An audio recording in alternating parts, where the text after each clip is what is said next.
to Mindcrime Liberty Show. He's William Dobson and him, Sid Patton. Today we're joined by Keith Preston to discuss Are Street Gangs States? Tim. Whitney Webb has written a very well-researched, dense book, and one of the points she made is that the common street gangs historically in the United States, and of course the more organized crime families and so forth in the United States, have a relationship with Israeli, British, and of course American deep state / intelligence agencies. It's basically mainstream history that certain families have helped the United States in World War II, and then she documents that as well. And the sort of relationship between organized crime and street gangs and dissident political movements is well documented. Stalin, for example, was a street gang fighter, as everyone knows. Not a street gang fighter, but affiliated with one. And certain libertarian and Marxist intellectuals have praised them. Chris Cretone, a kind of tanky Marxist I've followed, he said that Tony Soprano is a moderate, and during the COVID, one of the problems was it disrupted the functioning of the gangs. So that was one of the reasons for crime and so forth. And even right-wing libertarians like Lou Rockwell have praised organized crimes, almost saying that they kept the streets better in better shape than the police. Peter Zian, who as Keith has mentioned before, would talk about the Mexican street gangs and say that their model, the previous ones, not necessarily new ones necessarily, was the sort of Japanese families where they wouldn't shoot the old lady. They're basically like very well organized businesses almost, bordering on business, which is partly what the topic I want to get into today, because on the one hand, organized crimes, and Thaddeus Russell would make this point in his book Renegade History of the United States as well as others, is that organized crimes does provide certain goods that the state formally outlaws. So like liquor during prohibition and various other things. And today, of course, illegal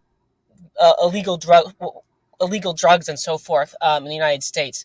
But it also provides things like prostitution. It also provides things like killing. And then, of course, the deep state, and you get in this sort of with Lex Friedman had an interview with a drug runner who was pardoned, if I recall correctly, and he was accusing Bill Clinton of getting his start there. So there is a sort of relationship between the two things here. Of course, you have the drug lords funded by the CIA in the Iran, Nicaragua, and so forth. So there is an obvious relationship here. So Keith, my question for you is, what should dissident movements broadly, libertarians, socialists, anarchists, and so forth, think of organized crime and organized crime families? There are documented relationships between them doing the dirty work. It's not just Whitney Webb who's made that point. I think other mainstream historians have made that point. And some of the dissidents themselves have been funded at times by them, like Stalin, for example, and certain Marxist movements have clearly certain ties to them. But then also, some of these organizations almost resemble like corporations, even like sort of quote unquote normal corporations in the modern parlance. And I think that's sort of certain of the Asian type organized crimes clearly have their relationship. So Keith, what is your overall opinion on the organizations, and how should we think about them? Thanks for being on here, and as always, and nice talking to you. Well, I think that there's a number of different angles we could approach this from. I guess I would start by saying that my approach to the social sciences, as a sociologist and historian and political scientist, is largely done through the lens of elite theory. That is, power elite theory. There's different branches of elite theory. Left-wing elite theory tends to focus more on who the power elite in a society actually are. Is it the capitalists? Is it the government bureaucrats? Whatever. Right-wing elite theory tends to focus more on, well, what do elites actually do? How do elites actually function? An example would be the Italian elite theorists like Mosca and Pareto and Robert Michaels and some of those people. But the core theme through all of this is that societies tend to be organized into stratified hierarchical systems that are kind of like pyramids. And any basic level social scientist, regardless of their political affiliation, would tell you this. And then power tends to be spread out through different centers of power within elites. Like elites within a society tend to be layered into hierarchical structures of their own. And then you have little different centers of power that in which different types of elites are concentrated. For instance, in a traditional medieval feudal type of society, you might have the monarchy, you might have the hereditary aristocracy, you might have the church, you might have the merchant guilds, you might have any number of things, some sort of military order or whatever. And in a modern society, like say the United States, you might have the actual political government, the president, the politicians, and attached to that, you have the bureaucracy, what's commonly called the administrative state. You've also got the military, the institutions that exist to impose force. You've got the deep state that operates within the political government as sort of a set of permanent bodies whose overall function is to maintain the interest of the state in a way that transcends the coming and going of personnel. And then, of course, you've got the economic elites, you've got the corporate elite, you've got the banking and financial elites, the business elite. And then that's spread out into different sectors. You've got the technological sector, the manufacturing sector, the retail sector, all of that. You've also got the cultural institutions. You've got the cultural institutions that disseminate the dominant values in the wider society. In an older society, it might be something like the church, or maybe in Saudi Arabia, it would be the Wahhabi or Salafi or whatever clerics. In a country like the United States or a Western country, it would be the educational system, the universities, the media, as well as major foundations, think tanks, NGOs, all of these different kinds of organizations. And then you also have what are commonly called interest groups, and then these exist at multiple levels as well. There could be clerical oligarchs like televangelists, or or well organized political interest groups like the environmentalists or something of that nature. And then when it comes to organized crime, you have that within organized crime as well. Like the upper strata of organized crime is the power elite within the field of crime, just like you have a power elite in the formal political government and within the military and within the above ground economy and then the various sectors of the economy and then the cultural institutions and all of that. We've got a power elite within the criminal sector. And just like the other sectors of the power elite intersect with each other. The leadership of the military intersects with the leadership of the political government, which intersects with the leadership of the corporate class, which intersects with the leadership of the financial class, which intersects with the leadership of, say, the universities and the media and all of that. Well, the leadership of crime, organized crime, intersects with all of this as well. So there's an interlocking relationship between organized crime and what are considered legitimate or above ground institutions. It's simply that organized crime is engaged in activity that has been formally prohibited by the wider body of institutions. But you also have sectors of organized crime that are allowed to engage in some of these activities so long as they are paying tribute or greasing the palms of the right people or serving a particular political function. At the same time, say the remainder of the state may move to suppress elements of organized crime, such as those that fall out of favor with a more powerful faction within organized crime or some other sector of the wider body of elites or the wider system of statecraft. So organized crime is just another institution. It's just like church. It's just like the media. It's just like education or business or labor unions or any of that. It's just one of many social institutions that, like I said, is part of this wider pyramid that societies tend to be organized into in this wider system of stratification with these different poles of power that exist in different societies. So you sort of answered my first question here with are they do they prop up failed states or weak states? And in certain areas, do they become the state, so to speak? So examples might include Libya. Examples might include Somalia. Examples might include Mexico. Certain of the other Latin and South American countries do organized crime and crime families prop up, or in some cases become the state. And what is the exact situation going on in Mexico here? Peter Zian has talked about it. I've seen a few other commentators talking about that.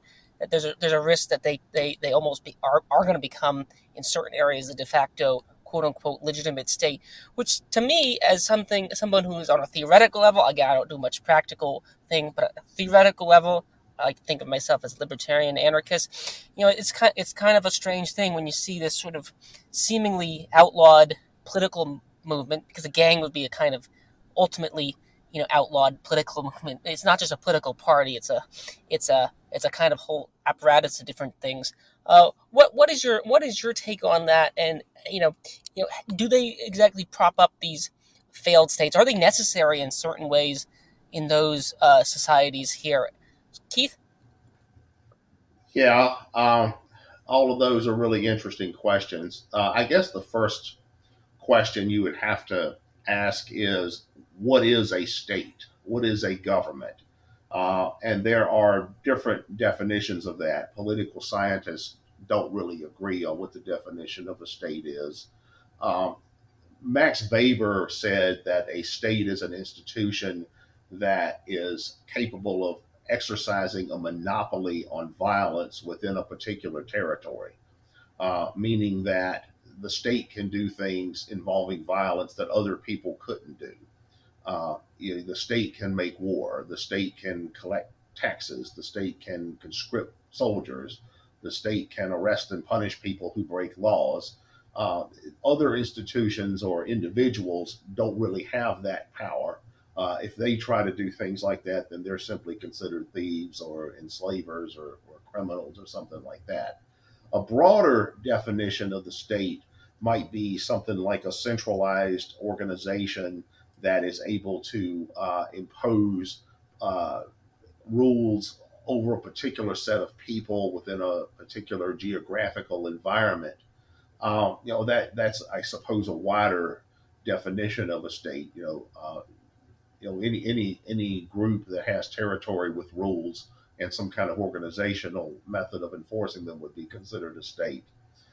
So yeah, in situations around the world where you have failed states, what are commonly called failed states, and that is a system where, or situation where, uh, an existing government has collapsed and no government has come along and been able to maintain a monopoly on violence or create what is recognized as a legitimate state system. In failed states, what you typically have is essentially what amounts to gang warfare between organized groups. Um, we've seen that, for example, in a number of African countries, places like Somalia, the Sudan, some of those places. What will happen is that the formal political government collapses or has no power. So you have different groups, usually ethnic tribes or religious communities, that are organized into militias of their own, and they become the de facto government of whatever territory they manage to dominate, and they have their own law or rules or methods of settling disputes, a de facto court system, or something like that. In some cases, you find situations where revolutionary organizations manage to gain control of a particular geographical area, but they're not really considered a state because they're not recognized as an independent country. For instance, in southern Mexico, in the Chiapas region, there's this group called the Zapatistas that are considered heroes to the left. I don't know about the right, but they have essentially gotten control of a substantial portion of southern Mexico, and they're not considered an independent country, but they essentially run that region of Mexico because they just simply have more power than any other group. During the Civil War in Peru in the 1980s, the Shining Path, which was a Maoist insurgent group, they gained control over a substantial portion of Peru to the point where they were the de facto government of that region, even if they weren't recognized by that. I mean, the international, the so-called international community, the United Nations and all of that, they didn't recognize them as a government, but they essentially were in terms of their their overall functions. In Colombia, during the same period, there was a civil war where there was a group called the not the FMLN, the FARC, the Armed Forces of the Colombian Revolution, and they did the same thing. They had control over, I think, at one point about 40% of Colombia, so they were the de facto government. In Lebanon, in southern Lebanon, there's the group called the Hezbollah, which essentially is the government of South Lebanon. They have more military capabilities than the Lebanese national defense forces. So they are, a non-state entity that functions as a state, and organized crime can function in that way as well. Talking about Mexico, the issue in Mexico is that you have wars going on between rival drug cartels over who's going to control the drug trade, and it's no different from the things that have happened in American cities where you have rivalries between these street gangs like the Bloods and the Crips and Latin Kings and Gangster Disciples. There's a lot of them. They'll fight over who's going to sell heroin or crack or methamphetamine or fentanyl or whatever in a particular neighborhood. Same thing with these outlaw motorcycle clubs, the Hells Angels and Mongols and stuff like that. They'll fight over who's going to sell methamphetamine in a particular city or town or region, and of course the mafia, the famous Italian mafia, Al Capone and all of that, or the five families of New York, the Gambinos and Bonanos and all of that. They'll fight over who's going to control extortion rackets in a particular territory, or back in the days of alcohol prohibition, they'd fight over who's going to monopolize or control the alcohol trade. So these organizations do function as de facto states. Like, being an anarchist myself, I would say that what is the state? I would answer the question of what is the state, and I would say, well, what do states do? They try to monopolize territory. They try to monopolize resources within that territory. They try to protect an artificially privileged elite, not a meritocratic elite, but an artificially privileged elite. They try to exploit their own subjects. They try to maintain they try to expand their own realm of power and influence. And they also maintain a self-legitimating ideological superstructure, just like states have a self-legitimating ideology. In traditional America, it was the American civil religion that Robert Bellah talked about. Now it's more become this woke stuff. In a place like Saudi Arabia, it would be Wahhabism. I guess in China, it's socialism with Chinese characteristics, or Confucianized Maoism or whatever. But states have a self-legitimating ideology, and so do organized crime. If you listen to former mafia men talk about how they joined the mafia, they go through a ceremony. They prick your finger and you swear a blood oath to the crime family or whatever. Some of the gangs, but like in Latin America, for example, you have gangs that have their own saints. Because it's a Catholic culture, they'll adopt saints as their own patron saint for their gang or whatever. So just like states, gangs and organized crime will have a self-legitimating ideological superstructure. And so I think we can understand gangs as the equivalent of states within states, or perhaps counter states, or perhaps statists in waiting or aspiring states, but they haven't really achieved the level of being a state because they haven't yet achieved a monopoly on violence. I think to really become a state, they would have to achieve a monopoly of violence in a way that's perceived of as legitimate by most people. Like, of course, now that gets into the question of what is political legitimacy. What makes a state legitimate? I guess anarchists would say nothing makes a state legitimate. But in a functional sense, in an instrumental sense, I tend to think Carl Schmitt had the best definition of legitimacy, and that is acclamation. A state is legitimate if the people like it or support it. Or in the Renaissance era, there was a writer, a French writer named, I think he was French, named Étienne de Bataille. He had an essay called Discourse on Voluntary Servitude. And he argued that the reason states have power is because the people acquiesce. They just go along to get along. They do what the state does for the sake of their own, or they do what the state says for the sake of their own protection, or to keep themselves out of trouble, or for other advantages for doing so. So ultimately, I think both of these guys are right, Schmitt and Bataille. The legitimacy of a state, or really not just a state, any kind of social system or political system, uh, is based on acclamation, the degree to which its subjects and participants approve of it or affirm it, and acquiescence, the degree to which the subjects, participants, citizens, whatever, go along to get along, acquiesce to the norms of the particular entity in question. Um, and of course, within gangs, you certainly find that. You certainly find acclamation or acquiescence, and because gangs don't have, or the mafia, or whatever, they don't have the acquiescence of the wider population, or they don't have the acclamation of the wider population. They haven't really achieved the level of legitimacy that a state tends to have. Most political thinkers, Schmidt included, as well as others, I guess all non-anarchists, think the state is necessary.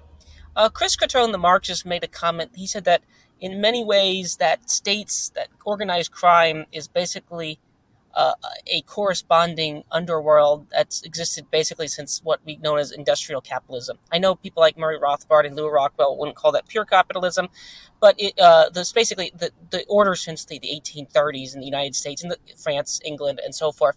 You get it basically fairly common. And if anything, the worst violence, and this is a strange point, but the worst violence is when the state tries to clamp down on. You could argue that for the quote unquote normal person, it's almost like if you just sort of let it exist, let the sort of moderates exist rather than the extremists exist. In a strange sense, it might be the best of two worlds. Libertarians have commonly made the claim that you shouldn't give organized crime a which is like outlawing drugs and stuff like that, one of the default things. But that goes back to the whole necessity here. Do you think that organized crime is in some sense, um, uh, almost I wouldn't say necessary, but it almost a given in a certain type of society at a certain time period, or is that? And do you think efforts to clamp it out by so to speak legitimate states like the United States, like Japan, like France, do you think that has made the intensification of the state of the that I think is a fairly commonplace thing. I mean, you get all these alphabet soups. Many of them go after their perceived purpose. ATF, for example.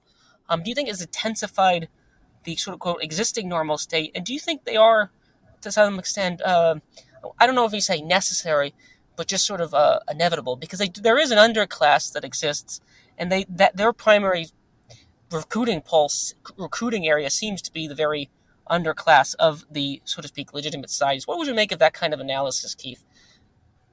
Well, organized crime is really nothing more than collectives of people who break whatever rules are established by the dominant power structure, whatever that may be.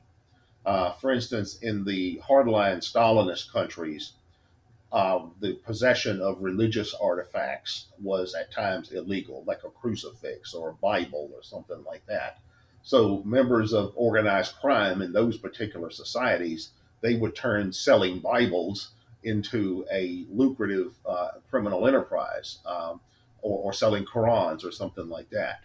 So that's all organized crime is. It's people who are breaking the rules on a collective basis of whatever dominant system of power exists in the particular society they're in. So organized crime could be anything. And as long, I would imagine, as long as there have been human societies with groups holding power, there have been some kind of organized crime. You probably saw those in prehistoric tribes, and among the Neanderthals and all kinds of things. But So that's ultimately what organized crime is. Now, the question is, you can approve or disapprove of an existing state attempting to suppress certain activities. But ultimately, when a state tries to suppress activities, there's going to be people who do it anyway, and there's going to be people who do it on an organized collective basis. The issue is the more things the state tries to suppress, the more you're going to see organized crime proliferate, because there's going to be a much larger black market for all of the products and services and activities that the state is trying to eliminate. Um, Drugs is an obvious example in modern societies. That's probably the most prominent example, but there's plenty of other things as well. And there have been other things in past societies that we could point to. Also, this gets back to the interlocking relationship between the elite of organized crime and the elite of other institutions. The way drug trafficking, for example, works is that it's not simply that people are trafficking drugs and the existing states are trying to suppress them. Usually, the elite of the drug trafficking world has some kind of relationship with the state. Sometimes you'll have rivalries among drug traffickers. Some of the drug traffickers will be aligned with other bodies of the state. Perhaps other drug traffickers will be aligned with other bodies of the state. For instance, many years ago in the city that I live in, we had a situation where there was a police chief who was aligned with one of the street gangs based in some of the housing projects against other street gangs. So what he was doing was, basically looking the other way while his the gang that he was aligned with was breaking laws, but at the same time, his department was going out and arresting people from the other gangs that were impeding upon the business interest of this one gang that he was aligned with. And it works like that, at every level and in every country, in every society to some degree. With varying degrees of extremes, of course, but so there's this interlocking relationship between organized crime and institutions. Also, we have to consider the ways in which organized crime overlaps with tribal warfare. Again, we can point to something like drugs. All right. Well, all drug prohibition is a dominant collection of tribes that have as their drugs of choice things like alcohol, tobacco, perhaps these prescription drugs, caffeine, whatever else. Dominant tribes have their drugs of choice. They're trying to suppress other tribes that have other drugs of choice. In past times, marijuana, that's starting to change a bit. Heroin, opiate derived drugs, whatever. All right. Often drug prohibition overlaps with other forms of tribal conflict. For example, if you look at the history of drug prohibition in the United States, it often overlapped with ethnic conflict or with religious conflict. So, in a situation like that, the organized crime is a manifestation of tribal warfare. You have different tribes that are at war with each other within a particular society, within a particular state system. Some tribes are dominant within a state system. Some are dominant within an organized crime system. The organized crime system and the state system intersect in various ways that I've pointed out as well. And it's not just with drugs. It's plenty of things. This is true of many different activities. So there's a great deal of complexity to these things. I guess we're about halfway in here, out half an hour in here. In terms of do they provide superior service if you want to unbundle the state, so to speak, and its various things it does? And some of it you could say are just outright criminal in the natural law, or some sort of Christian ethical anarchist position. You could just say that certain things the state does is just basically kidnapping of a badge and so forth. But in some cases, you might argue, and in certain areas this might be the case. One of the things that a number of commentators, including Peter Hitchens, has pointed out is a lot of Western leaders like to call Putin a thug, and in a certain sense, it's technically correct, because the state over there did emerge in the big vacuum after the collapse of the existing regime in the 90s. In a sense, it did, and you could argue that like the current certain states are just. I'm not saying this in the moralistic sense at all. I'm just saying that in a technical sense, you could argue that there's certain black market tendencies, weapons traders, and so forth, that have developed, and they sort of just became the state. But as also Peter Hitchens would point out, who gets accused of being a Russian sympathizer, the alternative is to Putin is probably much worse, or something like that. What do you make of those kind of analysis here? Like in certain areas, most mainstream political theorists, not yourself not included, not that you're mainstream, seem to think states are necessary. Whether necessary good or necessary evil is a good question. But in certain areas, and you could also argue the Taliban in some sense, or it has its roots in organized crime. You could even say that maybe even the Communist Party of China in a certain sense, if you go far enough back. I don't know the history that well for those institutions, but I know more about Russia here.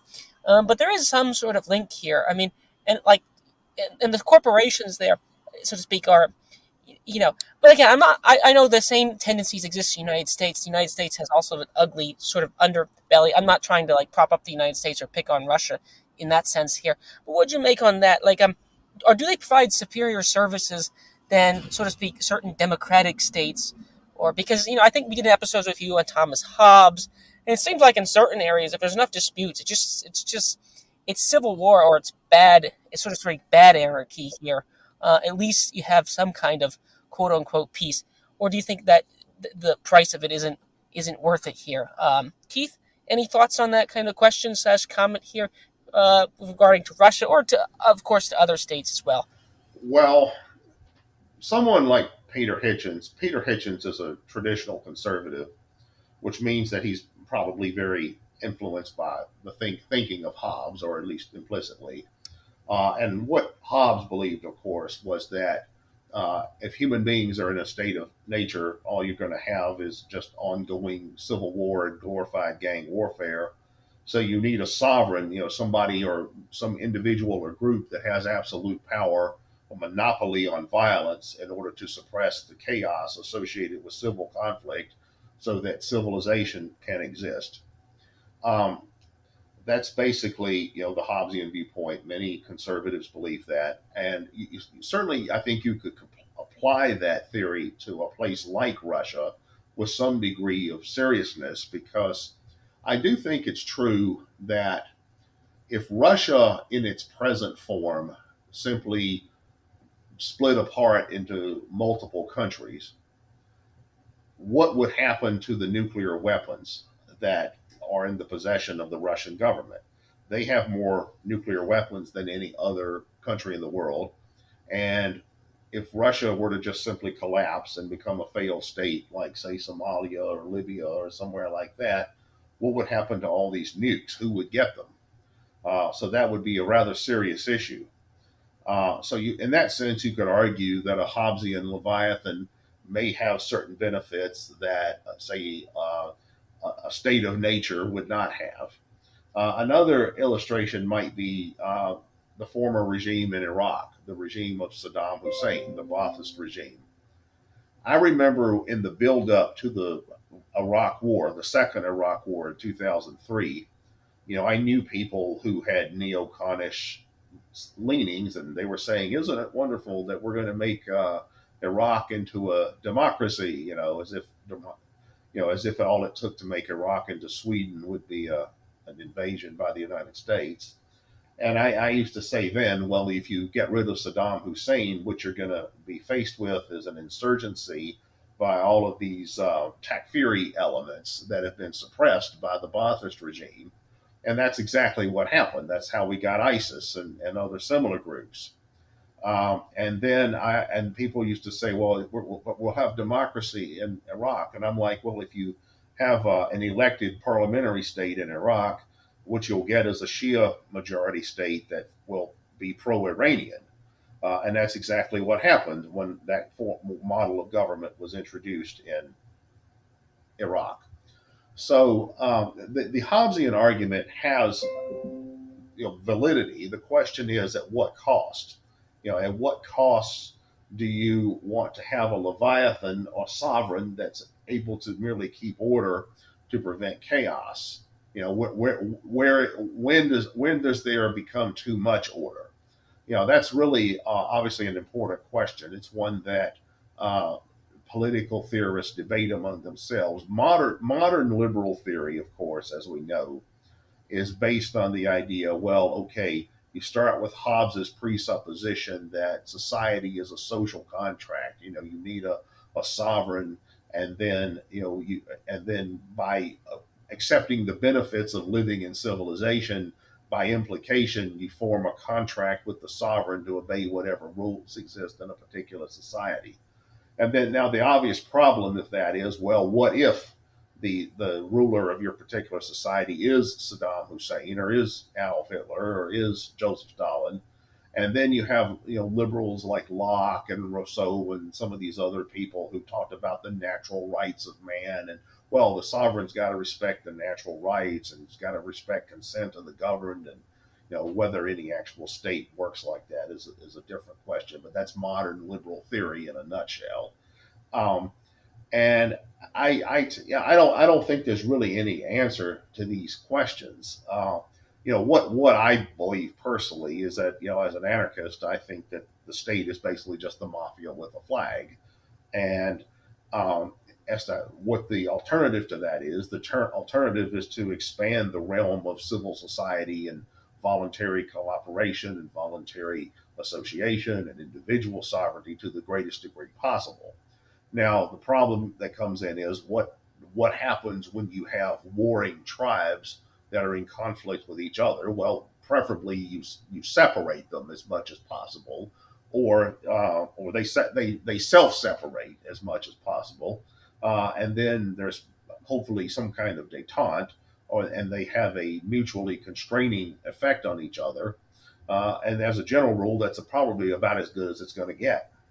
Keith, you mentioned what would happen with the nuclear weapons in Russia if the Russian state imploded. I'd be interested to know what you think might happen if one of the sort of more developed gangs around the world, or even the ones that may potentially appear in Russia, what would happen if they had nuclear weapons? Would they then, by de facto, just become the state because they have nukes?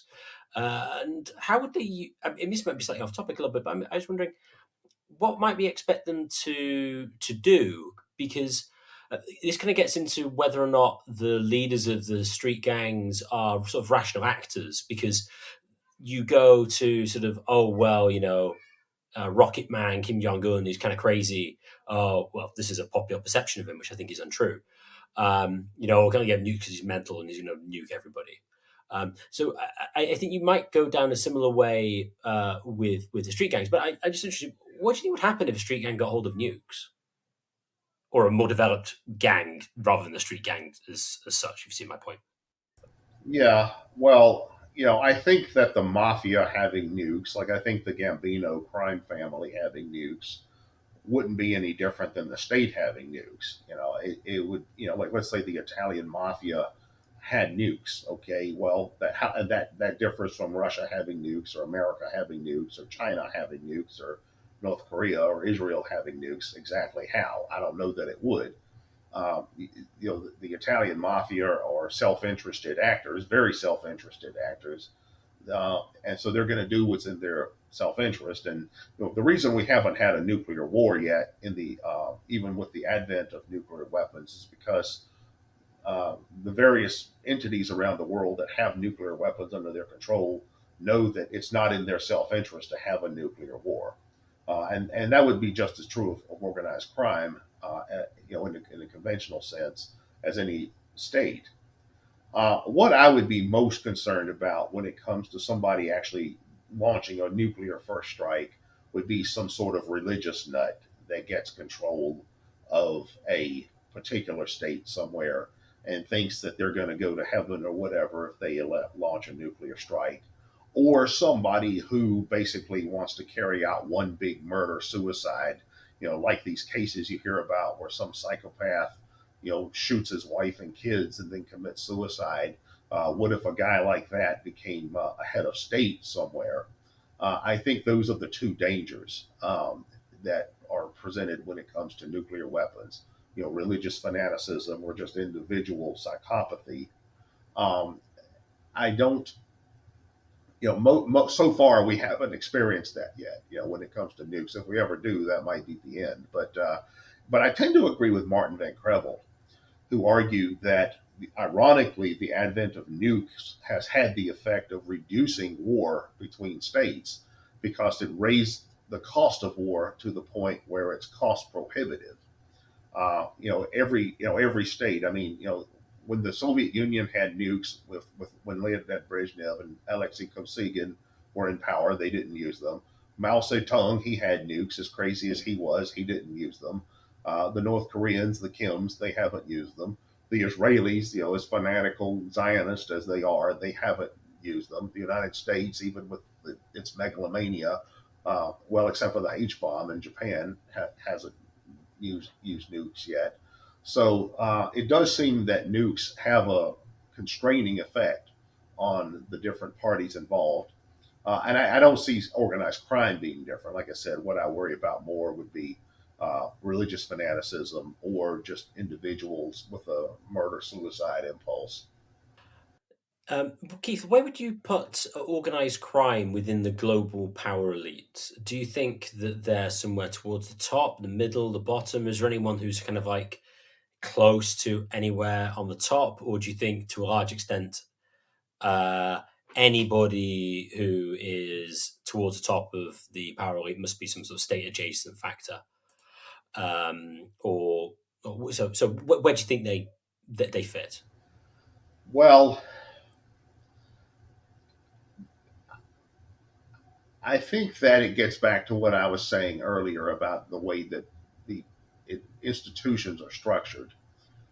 Organized crime, formal organized crime groups, depending on what they are, have different levels of influence. You have a layered system. Just like internationally, for example, you have different countries with different levels of power. Like an analogy I like to make there is also to organized crime. You compare organized crime in countries.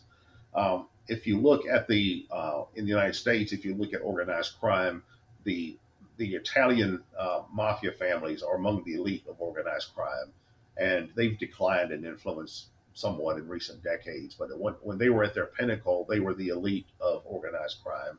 And then they had a governing commission that's just called the commission. And then the largest, the five families of New York, the Bonanos, Colombos, Lachisis, Genoveses, and Gambinos, they each had a seat on the commission, which was the governing body of the mafia.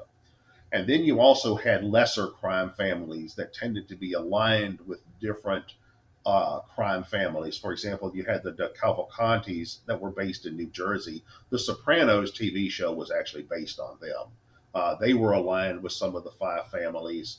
You had the Vegas Mafia, you had the Chicago Mafia, you had these other the Scarfo crime family. Some of these others would be aligned with different crime families on the commission, but they weren't commission members. And then you would also have alliances between mafia families and more working class or lower class organized crime. For instance, you would have a relationship between some of the outlaw motorcycle gangs and various mafia families, or between various street gangs and mafia families. You'd also see wars between them. For example, famously, the Pagans Motorcycle Club and the Scarfo crime family went to war in Philadelphia in the 70s and 80s over who was going to control methamphetamine rackets. Um, of course, these groups go to war with each other at every level. Different five families have gone to war with each other. Different bike clubs have gone to war with each other. Street gangs go to war with each other. And it works the same way on an international level with countries. The UN is like the commission, the UN Security Council with its 5 permanent members. That's like the commission. They're like the bosses of global organized crime.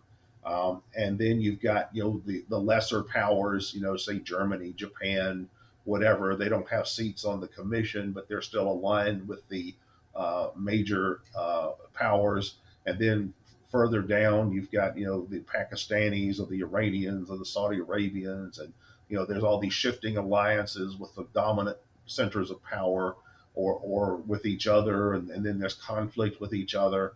And it's no different when it comes to the relationship between organized crime and different sectors of the power elite. I tend to think that every nation state has a system of organized crime that's intertwined with the state at every level, and not just the state but other institutions as well, many other institutions.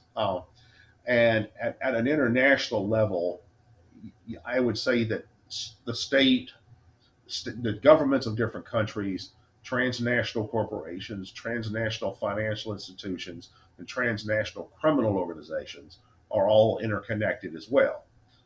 For instance, banks, some of the most elite, prominent banks make tons of money laundering money from drug trafficking, arms trafficking, probably human trafficking, all kinds of things. So, it's not that organized crime has any unique or special set of powers. It's just one of multiple institutions that intersect with each other. That sounds entirely plausible, Keith. And I'd like to thank you for joining us again. It's been a pleasure. And I'd like to thank everyone else for listening. If you've enjoyed this podcast, please share it with your friends and family and subscribe to us on Podbean and on YouTube. The more subscribers we get, the higher we get in the search rankings and the more people can access this material. And if you'd like to contact the show for any reason at all, please contact us at mindcrimelibityshow@gmail.com. That's mindcrimelibityshow@gmail.com.